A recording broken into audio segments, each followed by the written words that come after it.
You for coming out. Thank you for all the bits and stuff. Thievis, hello, good to see you. Yeah, former Jet.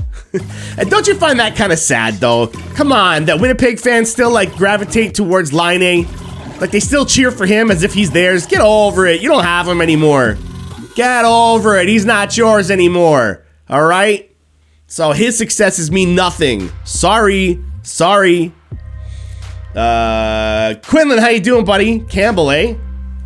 Campbell, listen. This is what drives me nuts, okay? So, there's a big difference. There's a big difference between the goals that Campbell let in tonight compared to all those ones I've shown you clips before, right? There's a big difference. And the thing is, too many people have grouped them all in together, right? So here you have tonight multiple cases of being square to a shooter, right, Leslie? Square to a shooter. Campbell's supposed to have these ones, albeit the overtime winner did go through Matthews' leg, so there could have been a screen there, but still, after that many faraway shots, you gotta be hoping Campbell's gonna get at least one of those for you in a big moment like that. You know what I mean? So it is a case where these goals tonight do not look good on Campbell. They don't. It was pretty rough for me to watch him go through it. But the problem is, everybody started saying this back when the stoppable goals were happening. You know what I mean? And it's not just us here. It's TSN, it's Sportsnet, it's every form of social media.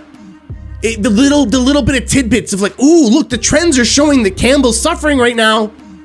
You know what I mean? That starts the train going. And then the rumor mill flies because it's so easy to just repeat other people's pages as long as they look nice with some nice graphics and stuff like that. Oh, must be truth. It must be truth. So the word starts to spread through the internet, and these poor young players today got to deal with more in-their-face coverage than any hockey player before them. You know what I mean? They can't just run and hide from it the way that like professionals back in the 70s and 80s could have. You know, they had it rough too in their own right, but it's only gotten worse. It's only gotten worse. So the thing starts happening before it's even happening, right? It's like that Matrix thing, right? Would he even broke the vase if he didn't know, or if the Oracle hadn't said anything, right? Would he have even broken it if she hadn't said anything? Would Campbell have let in goals like this if nobody had said anything? I don't know, man. But psyche is a big part of sports.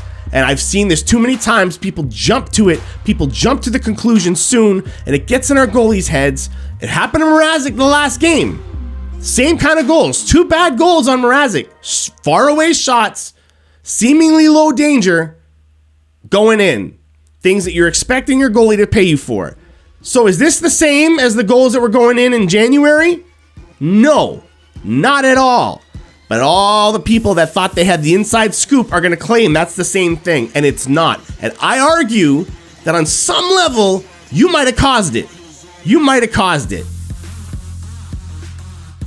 Don't act to me like social media doesn't influence people, all right? I'm in it for the influence. I like being a part of it. I like trying to get out there and meet people and find out information and exchange ideas, right? But we have different ideas.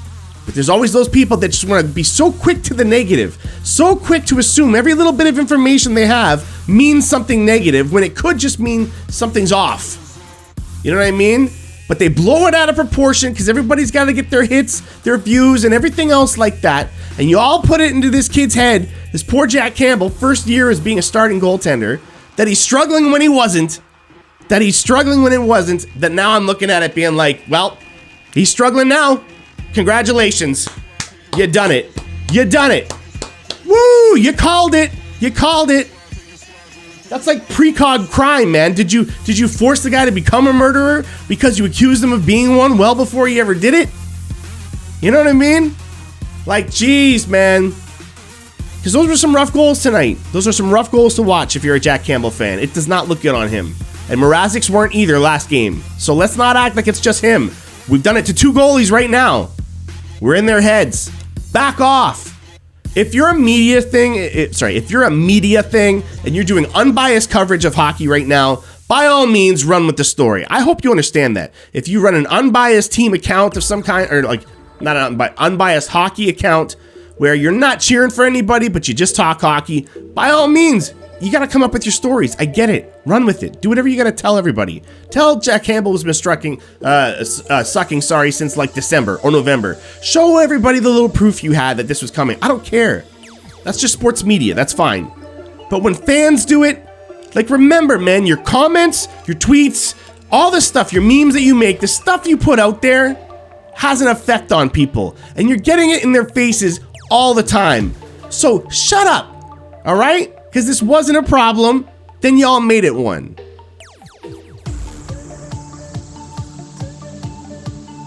So straight up, am I blaming social media for this loss? No, guys, come on, that's ridiculous. Ultimately, a superstar player of any caliber, to be in a professional league, you have to be professional enough to tune this stuff out, all right? You have to be professional enough to show up and do the job and tune it out. So no, I'm not blaming the entire loss on all this stuff, okay? Relax. It's a little bit of humor around here. We're having fun. This is what we do after the games. We have fun. So no, I don't think that that's why they lost this game. You and social media. But just remember though, that whether we acknowledge that it shouldn't be to blame, just remember you can always help the situation. So if you're a fan, right? Maybe you should become a fan and just not panic when it isn't what it is. Stop enforcing and imposing danger or struggle onto this team. You know what I mean? The team represents us, man. It's not the other way around. That's how sports works. The home crowd always has a bit of an effect on the team, don't they? Doesn't the teams always seem to eventually start playing a lot like how the fans are? You know? You tell me Boston fans don't really get represented by Boston Bruins? Come on. Right? Philly fans don't get represented by Philly hockey most of the times. Obviously, teams struggle sometimes, but you know what I mean? Like, there's a reputation that comes along with fans. And guess what our reputation is? League-wide. Yeah, whiniest bunch of losers. That's our reputation. All the time, everywhere you go. So maybe it's time to actually, like, get behind something for once, right? Look at what's really happening instead of imposing our dread and our negativity from decades and decades ago. It's over, man. That's the past. Let it go. And I'm going to let this game go tonight, too, before I really start rambling. It's already been way too long. But that's where I'm at. I don't even want to talk about the players tonight. I don't. It's a weird game. They had some good chances. That Marner backdoor thing, that Marner backhand pass as he's fallen, I mean, that's a nice thing. And quickly before we go, I mean, check out Columbus's defense on that. They screwed up just like Toronto does, right? They double covered Marner. They got roped in by his movement, and they left Bunting in behind, right? So when it got through, Bunting's wide open to do as he pleases. So Columbus does it too. And that's why when I rant and rave about defense and I get really upset, I'm not upset at the Leafs. It's not a Leaf problem. It's a league-wide problem, right? It happens far too often. It's supposed to happen sometimes, guys, and not this often, okay? That's a real problem with defense. So, you know what I mean? That's the new NHL. And I guess I'm an old guy that still believes that, things aren't over too soon. That you can still come back from a loss, that you can still come back from a bad moment. Maybe I'm old school because I have heart. I don't know, right? But that's the generation I grew up with. I saw some of the toughest inner, soul type players to start off my Leaf watching career. You know what I mean? So I love it. I hope they toughen up from it. That's all. I hope they toughen up from it. So that's where I'm at. Back off, everybody, is all I'm going to say. Just let them have one. Just let them be able to shrug one off, okay? Back off. Back off, you vultures, all right? You got it. You got it. You got it, Quinlan. You got it, Davis. Back off, you vultures. I'm kidding, guys. Okay, time to get into what you guys are saying, all right? Thanks again, everyone, for who's following along, subscribing along, making sure to support the channel. It really helps keep it afloat. Every little move helps. So come on, man, spread the word. Win or lose. I don't think I did this for Not a Human. I think I screwed that up. He was supposed to get the flag. No, it was oh man. It was Mitch Memer. Right? Wasn't that the one? Mitch Mimi. There we go. It was me. You're still there. Hey, my bad. It was a new thing I'm trying to think up here to have the flag for the first person in the chat. So my bad, I forgot it, all right? But definitely thank you for coming through for that. That's awesome, all right?